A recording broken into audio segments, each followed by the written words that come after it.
Hello everyone, this is Ram Babu and welcome to Success Journey TV channel. School Student Biological Science Methodology మనం next chapter ని start చేసామండి. జీవశాస్త్ర బోధన అభ్యాసన ప్రణాళిక.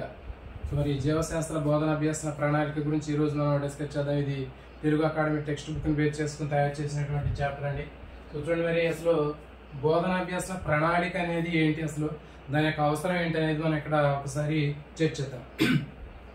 దేనికైనా సరే మనం ఏదైనా ఒక పని చేయాలి అంటే దానికి ఒక ఖచ్చితమైనటువంటి ఒక ప్లానింగ్ అనేది ఉండాలి, ఒక ఖచ్చితమైనటువంటి ప్రణాళిక అనేది ఉండాలి. ఆ ప్రణాళిక ఉన్నప్పుడే మనం చేసేటటువంటి పని అనేది సక్సెస్ అవుతుంది.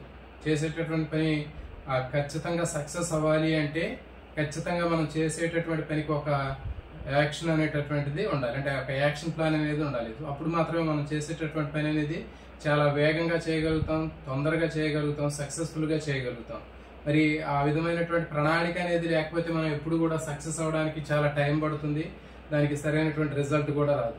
సో ఫర్ ఎగ్జాంపుల్ మనకి మిమ్మల్నే తీసుకుందాం, మన డిఎస్సి ఆస్పిరెంట్స్ తీసుకున్నట్లయితే మరి డిఎస్సికి ప్రిపేర్ అయ్యేటటువంటి స్టూడెంట్స్కి ఒక ఖచ్చితమైనటువంటి ఒక ప్లాన్ ఆఫ్ యాక్షన్ అనేది ఉండాలి. మరి ఆ ఒక ప్రణాళిక అనేది లేకపోతే ఏం జరుగుతుంది అంటే అసలు మన ప్రణాళిక అనేది ఎందుకు, దేనికోసం, ఎలా అనేటటువంటి దాన్ని మనకి ఈ ప్రణాళికలో భాగంగా చెప్పవచ్చు. అంటే మనం ఏదైనా ఒక పని చేసేటప్పుడు ఆ పని ఎందుకు చేస్తున్నాం, దేనికోసం చేస్తున్నాం, ఎలా చేస్తున్నాము అనేటటువంటిది చాలా చాలా ఇంపార్టెంట్. సో ఇప్పుడు మరి డిఎస్సికి ప్రిపేర్ అయ్యేటటువంటి ఆస్పిరెంట్స్ ఉన్నారు, మరి వీళ్ళు మనం ఎందుకు ప్రిపేర్ అవుతున్నాం అంటే ఏంటి, మనం ఒక టార్గెట్ని బేస్ చేసుకుని ఖచ్చితంగా ఎస్జిటి కానీ స్కూల్ అసిస్టెంట్ కానీ జాబ్ని కొట్టాలి అనేటటువంటి ఒక ప్లానింగ్ తోటి మనం ప్రిపేర్ అవుతున్నాం. మరి ప్రిపేర్ అయ్యేటప్పుడు ఎలా ప్రిపేర్ అవ్వాలి, దానికి ఒక యాక్షన్ ఆఫ్ ప్లాన్ అనేది ఉంటుంది. అంటే ఏంటి, మనకి ఎన్ని సబ్జెక్టులు ఉన్నాయి, మనకున్నటువంటి సబ్జెక్టుల్లో ఏది ఎక్కువ కష్టంగా ఉంటుంది, ఏది తక్కువ కష్టంగా ఉంటుంది, మనకున్నటువంటి టైం ఎంత, మనం ఏది ఎప్పుడు చదవాలి, ఎంత టైం చదవాలి, ఎలా చదవాలి అనేటటువంటిది ఖచ్చితంగా ఒక యాక్షన్ ప్లాన్ అనేది మనం తయారు చేసుకుంటాం. మరి ఆ యాక్షన్ ప్లాన్ తయారు చేసుకున్నప్పుడు ఎవరైతే యాక్షన్ ప్లాన్ తయారు చేసుకుంటారో ఆ తయారు చేసుకున్నటువంటి వాళ్ళు తొందరగా సక్సెస్ అవడానికి అవకాశం ఉంటుంది డిఎస్సిలో. అంటే వాళ్ళ యొక్క టార్గెట్ని తొందరగా రీచ్ అవుతారు, వాళ్ళు చేసే పని తొందరగా సక్సెస్లో ముందుగా ఉంటారు. మరి ఎవరైతే యాక్షన్ ప్లాన్ సరిగా ఉండదో, ఎవరికైతే సరైనటువంటి ప్లానింగ్ ఉండదో అలాంటి వాళ్ళు మరి వాళ్ళకి చాలా టైం పడుతుంది. వాళ్ళు సక్సెస్ అవ్వాలంటే లేకపోతే వాళ్ళు చేసేటటువంటి పని విజయవంతంగా పూర్తి చేయాలంటే చాలా టైం అనేది ఎక్కువగా పడుతుంది. సో కాబట్టి ఆ విధంగా చూడండి, మరి డిఎస్సికి సరైనటువంటి ప్లానింగ్ లేని వాళ్ళు కొంతమంది చదువుతూ ఉంటారు, ఎప్పుడు చదువుతారో తెలియదు, ఏం చదువుతారో తెలియదు, ఎలా చదువుతారో తెలియదు. అసలు మనం ఒక లక్ష్యాన్ని టార్గెట్ బేస్ చేసుకుని ఖచ్చితంగా మనం జాబ్ కొట్టాలి అనేటటువంటి ఒక టార్గెట్ కూడా ఉండదు. సో మరి ఇలాంటి వాళ్ళకి రిజల్ట్ అనేది మనం చెప్పుకోదగినటువంటి విధంగా ఉంటుంది.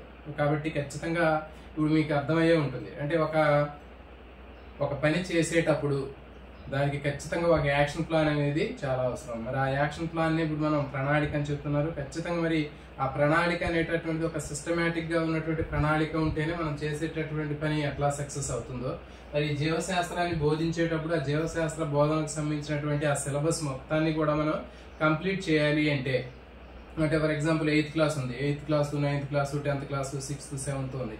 మనకు ఇచ్చినటువంటి ఆ బుక్ మొత్తం ఆ ఇచ్చినటువంటి టైంలో కంప్లీట్ చేయాలి అంటే ఖచ్చితంగా ఒక యాక్షన్ ప్లాన్ అనేది ఉండాలి.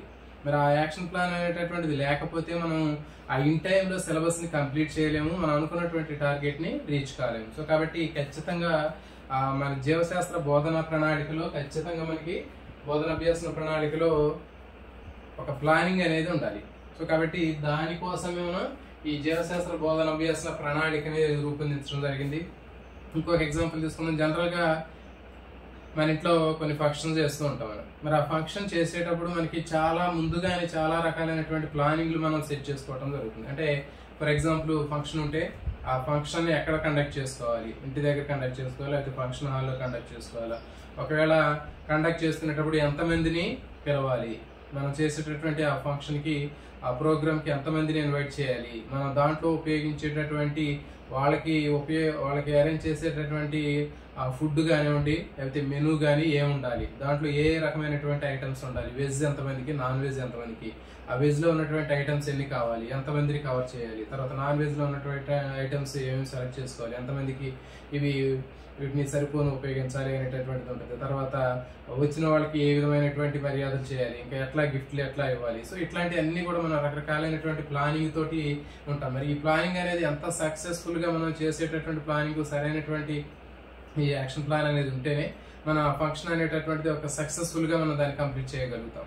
ఓకేనా? సో ఇది కూడా అంతే. సో కాబట్టి ఆ జీవశాస్త్రం పాఠ్య ప్రణాళికను మనం పాఠాలని బోధించేటప్పుడు ఖచ్చితంగా ఈ బోధనాభ్యాసన ప్రణాళిక అనేది చాలా చాలా ఇంపార్టెంట్. ఇది దీనికి సంబంధించినటువంటి ఇంట్రడక్షన్ అండి. సో మరి ఇప్పుడు ఈ జీవశాస్త్ర బోధనాభ్యాసన ప్రణాళిక తీసుకున్నట్లయితే ఈ జీవశాస్త్ర బోధనాభ్యాసన ప్రణాళికలో నేషనల్ కరికులం ఫ్రేమ్వర్క్ 2009, తర్వాత రైట్ టు కంపల్సరీ ఎడ్యుకేషన్ 2009 ఇవి ఏం చెప్తున్నాయంటే ఖచ్చితంగా ఈ మారినటువంటి బోధనాభ్యాసన ప్రణాళికలో ఉన్నటువంటి మార్పులు రావటం జరుగుతుంది.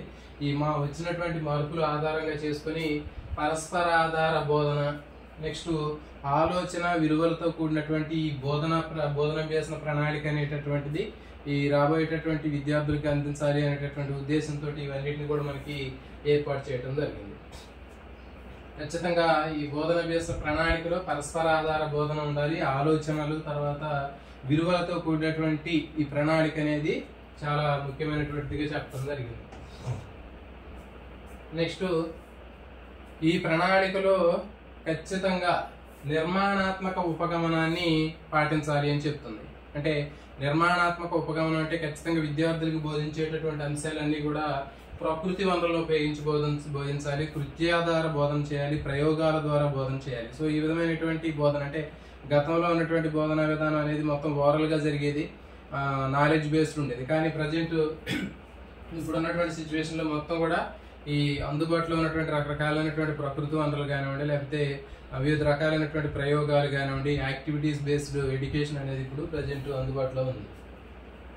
సో దీన్ని బట్టి మనకి జీవశాస్త్ర బోధనాభ్యాసన ప్రణాళికను మొత్తం 3 రకాలైనటువంటి ప్రణాళికలుగా మనం వీటిని డివైడ్ చేయడం జరిగింది. యాన్యువల్ ప్లాన్, వార్షిక ప్రణాళిక అంటారు దీన్ని. నెక్స్ట్ లెసన్ ప్లాన్, అంటే ఒక లెసన్ ఎట్లా బోధించాలి అనేటటువంటి మొత్తాన్ని లెసన్ ప్లాన్ అంటారు. నెక్స్ట్ మూడవది పీరియడ్ ప్లాన్, అంటే ఆ ఒక లెసన్ ని తీసుకున్నప్పుడు ఆ లెసన్ లో ఒక టాపిక్ ఒక పీరియడ్ లో ఏం బోధించాలి, ఎలా బోధించాలి అనేటటువంటిది మనకి పీరియడ్ ప్లాన్. అర్థమవుతుంది కదా.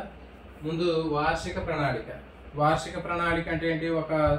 ఒక సబ్జెక్ట్ తీసుకున్నప్పుడు, ఏదైనా ఒక సబ్జెక్ట్ తీసుకున్నప్పుడు ఒక సంవత్సర కాలంలో మనం సాధించాల్సినటువంటి లక్ష్యాలు, అందుబాటులో ఉన్నటువంటి వనరులను ఉపయోగించి మనం ఏ విధంగా బోధన చేయాలి అనేటటువంటి దాన్ని చెప్పేది వార్షిక ప్రణాళిక. ఇప్పుడు 8th క్లాస్ తీసుకున్నప్పుడు 8th క్లాస్ లో ఉన్నటువంటి సిలబస్ మొత్తాన్ని కూడా మనం ఆ ఒక సంవత్సరం మొత్తం బోధించాలి అంటే ఎలా బోధించాలి, ఆ ఉన్నటువంటి టైం మొత్తం ఎలా బోధించాలి అని చెప్పేది మొత్తాన్ని వార్షిక ప్రణాళిక అంటారు.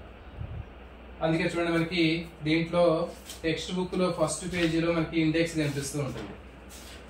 మరి ఈ ఇండెక్స్ లో చూడండి, ఇది 8th క్లాస్. ఈ ఇండెక్స్ లో మనకి దాదాపు 11 చాప్టర్స్ ఉన్నాయి. ఈ 11 చాప్టర్స్ మొత్తాన్ని కలిపి మనం ఏం చెప్తాం అంటే ఇది వార్షిక ప్రణాళిక.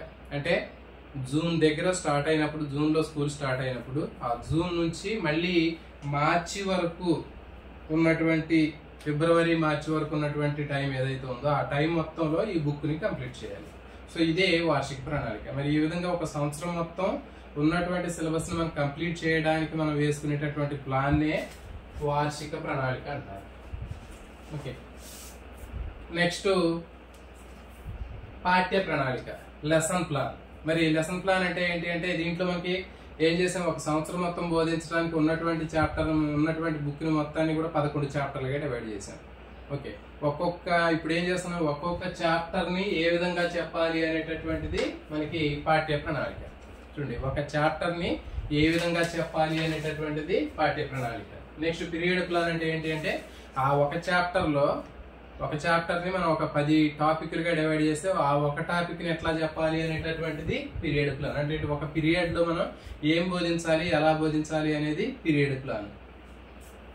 పాఠ్య ప్రణాళిక అంటే మనకున్నటువంటి మొత్తం లెసన్లలో ఒక లెసన్ ని ఎన్ని పీరియడ్ లో బోధించాలి, ఎలా బోధించాలి అనేది పాఠ్య ప్రణాళిక. నెక్స్ట్ వార్షిక ప్రణాళిక అంటే ఏంటి, మనకున్నటువంటి సంవత్సరం మొత్తం ఈ అకాడమిక్ ఇయర్ లో ఉన్నటువంటి మొత్తం సిలబస్ ని ఏ విధంగా చెప్పాలి అనేటటువంటిది వార్షిక ప్రణాళిక. సో ఇప్పుడు మనం ఒక్కొక్క దాని గురించి డిస్కస్ చేద్దామండి. సో ముందుగా వార్షిక ప్రణాళిక. ఈ వార్షిక ప్రణాళిక అంటే ఏంటి అంటే ఫర్ ఎగ్జాంపుల్ ఇప్పుడు 8th క్లాస్ ఉంది. 8th క్లాస్ లో మొత్తం 11 చాప్టర్లు ఉన్నాయి.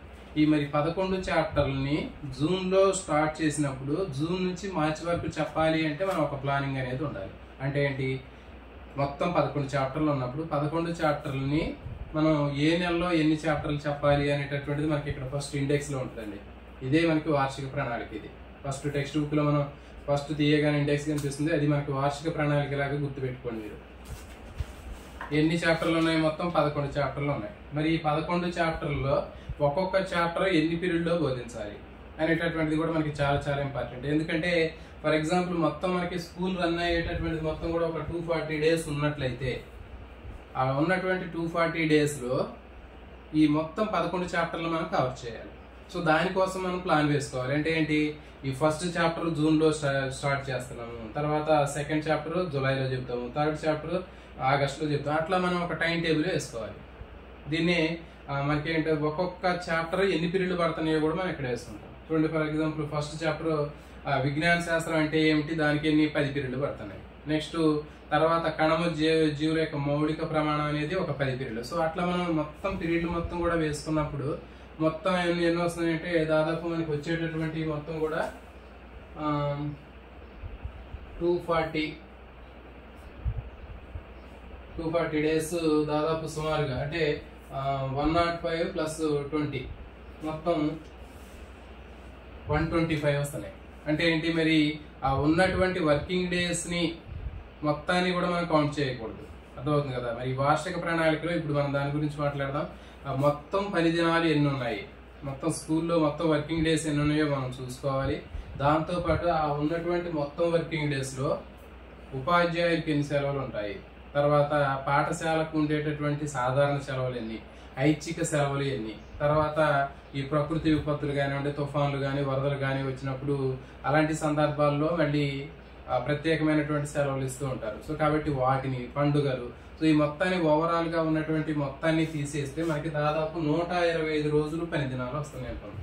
ఒక సబ్జెక్ట్కి మనం చెప్పేటటువంటి మొత్తం కూడా 125 పని దినాలు తీసుకుంటే, ఇంకా దాంట్లో ఎగ్జామ్స్ కండక్ట్ చేయాలి, తర్వాత SA1, SA2, తర్వాత FA1, 4 FAలు ఉంటాయి. సో కాబట్టి మధ్యలో ఉండేటటువంటి ఈ ఎగ్జామ్స్ అన్నిటిని కూడా తీసేసిన తర్వాత మిగిలినటువంటి మనం తయారు చేసేదే ఈ వార్షిక ప్రణాళిక. సో దానికోసం మనం ఇక్కడ టైం టేబుల్ వేస్తాము. మొత్తం ఒక్కొక్క చాప్టర్కి ఎన్నెన్ని పీరియడ్లు పడుతున్నాయి అనేటటువంటిది మొత్తం కూడా మనం ఇక్కడ వేసుకుంటాం. అంటే ఇక్కడ చూడండి, నెల జూన్ నుంచి మార్చి వరకు వేసుకుంటాము. యూనిట్ల పేర్లు దీంట్లో first chapter, second, third, fourth అట్లా వేస్తాం. తర్వాత పీరియడ్ల సంఖ్య, ఒక్కొక్క చాప్టర్కి ఎన్ని పీరియడ్లు టైం పడుతుంది అనేది కూడా మనం అక్కడ వేసుకుంటాం. నెక్స్ట్ వనరులు, మరి ఆ పాఠం చెప్పడానికి కావాల్సినటువంటి వనరులు ఏంటి అనేటటువంటిది కూడా చాలా చాలా ఇంపార్టెంట్. అంటే ఏంటి, మనం ఆ చాప్టర్ చెప్పేటప్పుడు ముందుగానే ఒక సంవత్సరం స్టార్టింగ్లో మనం ఇదంతా తయారు చేసుకుంటాం. అంటే జూన్ అకాడమిక్ ఇయర్ స్టార్ట్ అయ్యేటప్పుడు మనం ఏం చేస్తామంటే ఈ వార్షిక ప్రణాళిక తయారు చేసుకోవాలి, తర్వాత పాఠ్య ప్రణాళిక తయారు చేసుకోవాలి, దాని తర్వాత పీరియడ్ ప్రణాళిక కూడా మనం అవన్నీ తయారు చేసుకోవాలి. అంటే పీరియడ్ ప్రణాళిక ఏం చేస్తామంటే మనం ఎప్పటికప్పుడు ఆ క్లాస్ రేపు వెళ్ళేటప్పుడు ఆ పీరియడ్ ప్లాన్, లెసన్ ప్లాన్ అనేటటువంటి పీరియడ్ ప్లాన్ అనేటటువంటిది అప్పటికప్పుడు మనం తయారు చేసుకుంటాం. కానీ మిగిలినటువంటి 2 ప్లాన్లు కూడా ముందుగానే తయారు చేసుకోవడం వల్ల మనకి ఏం తెలుస్తుంది అంటే, ఒక లెసన్ చెప్పేటప్పుడు దానికి కావాల్సినటువంటి TLM ఏంటి, అంటే ఏంటి, బోధన అభ్యాసన పరికరాలు ఏమేమి కావాలి, ప్రకృతిలో ఉన్నటువంటి కొన్ని వనరులను ఉపయోగించి మనం లెసన్ చెప్పేటప్పుడు ఏమేమి కావాలి అనేటటువంటివి, టీచింగ్ లెర్నింగ్ మెటీరియల్స్ ఏమేమి కావాలి అనేటటువంటివి వనరులు ముందుగానే ఇక్కడ నోట్ చేసుకుంటాం. తర్వాత అమలు చేసేటటువంటి పద్ధతులు, అంటే ఆ లెసన్ ఏ విధమైనటువంటి పద్ధతి ద్వారా ఏ కార్యక్రమాలను ఉపయోగించి మనం అక్కడ బోధిస్తున్నాం అనేటటువంటిది లాస్ట్లో మనం ఇక్కడ రాసుకోవడం జరుగుతుంది. కాబట్టి ఇది మనకి వార్షిక ప్రణాళిక. మరి ఈ వార్షిక ప్రణాళికను మనం తయారు చేసేటప్పుడు గుర్తుంచుకోవాల్సినటువంటి అంశాలు ఏంటి అంటే, నెలల వారీగా మనం ఏ నెలకి ఎన్ని చాప్టర్లు బోధించాలి అనేటటువంటి అంశాన్ని గుర్తుపెట్టుకోవాలి, ఎన్ని చాప్టర్లు కంప్లీట్ చేయాలి, తర్వాత అందుబాటులో ఉన్నటువంటి ఏ వనరులు ఉపయోగించుకొని మనం పాఠం చెప్పాలి అనేటటువంటి విషయాన్ని ఇక్కడ గుర్తుపెట్టుకోవాలి. తర్వాత సామాగ్రి, దానికి కావాల్సినటువంటి మెటీరియల్స్ ఏంటి అనేటటువంటిది కూడా మనకి important. Next FA1, FA exams కానివ్వండి, SA ఎగ్జామ్స్ కానీ తీసుకున్నప్పుడు వాటికి సంబంధించినటువంటి ఎన్నెన్ని రోజులు వాటికి టైం పడుతుంది అనేటటువంటిది కూడా మనం ఇవన్నీ కూడా లెక్కలకు తీసుకోవాలి. తర్వాత పని దినాలు, మొత్తం స్కూల్కి ఎన్ని పని దినాలు ఉన్నాయి, ఆ ఉన్నటువంటి పని దినాల్లో ప్రకృతి పరంగా, తర్వాత ఇంకా ఋతువులకు సంబంధించినటువంటి అంశాలను దృష్టిలో పెట్టుకోవాలి, క్షేత్ర పర్యటనను దృష్టిలో పెట్టుకోవాలి. అంటే మనం కొన్ని ల్యాబ్ యాక్టివిటీలు కూడా కండక్ట్ చేస్తూ ఉండాలి, ప్రయోగాలు చేస్తూ ఉండాలి, యాక్టివిటీలు చేయాలి. సో వీటన్నిటిని కూడా మనం ఉపయోగించి ఈ ఇయర్ ప్లాన్ని తయారు చేసుకోవాలి. ఇక చూడండి, తరగతి 8వ తరగతి సబ్జెక్ట్ జీవశాస్త్రము. పీరియడ్లు: బోధనకి 105 పీరియడ్లు, ప్రయోగాలకి 20 పీరియడ్లు. సో కాబట్టి మొత్తము 125 పీరియడ్లు అనేవి దీనికి టైం అనేది పడుతుంది. నెక్స్ట్, సాధించాల్సినటువంటి విద్యా ప్రమాణాలు. చూడండి, మరి ఒక్కొక్క చాప్టర్లో మనకి సాధించాల్సినటువంటి విద్యా ప్రమాణాలు అనేవి మనకి కనిపిస్తూ ఉంటాయి. అంటే విషయ పరిజ్ఞానము, అవగాహన, ప్రయోగాలు, క్షేత్ర పర్యటనలు, తర్వాత ఇంకా బొమ్మలు గీయటము, నిజ జీవిత అనుభవము, తర్వాత అభినందన, ప్రశంస, తర్వాత ఇంకా జీవ వైవిధ్యం పట్ల సానుభూతి కలిగి ఉండటం, ఇట్లాంటి అంశాలన్నింటినీ కూడా మనకి ఈ విద్యా ప్రణాళికలో ఈ అంశాలు మొత్తం కూడా రాసుకోవడం జరుగుతుంది. అంటే సాధించాల్సినటువంటి అకాడమిక్ స్టాండర్డ్స్ ఏవైతే ఉన్నాయో అవన్నీ కూడా దాంట్లో రాసుకోవడం జరుగుతుంది. ఫర్ ఎగ్జాంపుల్, దీంట్లో మనకి క్షేత్ర పర్యటనలు ఉన్నాయి అనుకుందాం. మరి ఈ క్షేత్ర పర్యటనలు ఉన్నప్పుడు 8th క్లాస్లో మనకి అగ్రికల్చర్ ఉంది, వ్యవసాయం అనేటటువంటి పాఠం ఉన్నప్పుడు ఆ పాఠంలో మనకి చుట్టుపక్కల అందుబాటులో ఉన్నటువంటి పంట పొలాల్ని క్షేత్ర పర్యటనలు భాగంగా తీసుకెళ్లడం కానివ్వండి, లేకపోతే డైరీ ఫామ్ని సందర్శించడం కానివ్వండి, ఇలాంటి దాని కిందకి రాసుకోవడం జరుగుతుంది. నెక్స్ట్ వచ్చేసి అభినందన, ప్రశంస. మరి అభినందన, ప్రశంస అంటే మనకి జీవశాస్త్రంలో వివిధ రకాలైనటువంటి సూక్ష్మజీవులు ఉంటాయి. మరి ఆ సూక్ష్మజీవులు అనేవి మానవుడికి చాలా రకాలైనటువంటి ఉపయోగాలు కలిగిస్తున్నాయి. సో కాబట్టి వాటిని ఏ విధంగా మనం అభినందిస్తున్నాము, వాటిని ఏ విధంగా ప్రశంసిస్తున్నాము అనేటటువంటివి ఈ అభినందన, ప్రశంస కింద రాసుకోవడం జరుగుతుంది. నెక్స్ట్, పటాలు. వివిధ రకాలైనటువంటి మనకి పటాలు కనిపిస్తూ ఉంటాయి. ఫర్ ఎగ్జాంపుల్, అమీబా ద్విధా విచ్చిత్తి కానివ్వండి, లేకపోతే ఇంకా పారామిషంలో ఉన్నటువంటి విచ్చిత్తి కానివ్వండి, ఇట్లా మనకి రకరకాలైనటువంటి బుక్లో ఉండేటటువంటి బొమ్మలు, ప్రతిపత్తిలో ఉన్నటువంటి బొమ్మలు కానివ్వండి, లేకపోతే కణానికి సంబంధించినటువంటి అమీబా బొమ్మ కానివ్వండి, యుగ్లీనా బొమ్మ కానివ్వండి, ఇట్లాంటి వీటికి సంబంధించినటువంటి అంశాలన్నీ కూడా మనకి ఆ పటాలకు సంబంధించినటువంటి నైపుణ్యము డెవలప్ చేయడం జరుగుతుంది. నెక్స్ట్, నిజ జీవిత వినియోగం.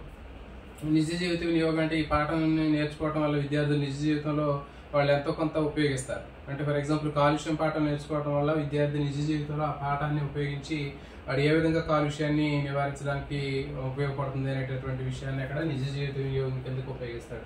తర్వాత ఫర్ ఎగ్జాంపుల్, సూక్ష్మజీవులు తీసుకున్నట్లయితే సూక్ష్మజీవులు పాఠం నేర్చుకున్న తర్వాత విద్యార్థి నిజ జీవితంలో ఆ సూక్ష్మజీవుల యొక్క ఉపయోగాన్ని ఆధారంగా చేసుకుని నిజ జీవితంలో ఏ విధంగా ఉపయోగిస్తున్నాడు. అంటే ఇడ్లీ పిండి, దోశల పిండి తయారు చేయడానికి మనకి ఈస్ట్ అయిన సూక్ష్మజీవులు ఉపయోగపడుతున్నాయి అనేటటువంటి నిజ జీవిత వినియోగం తెలుస్తుంది. తర్వాత సూక్ష్మజీవుల వల్ల కలిగే నష్టాల గురించి తెలుసుకొని ఏ విధమైనటువంటి జాగ్రత్తలు తీసుకోవాలి అనేటటువంటిది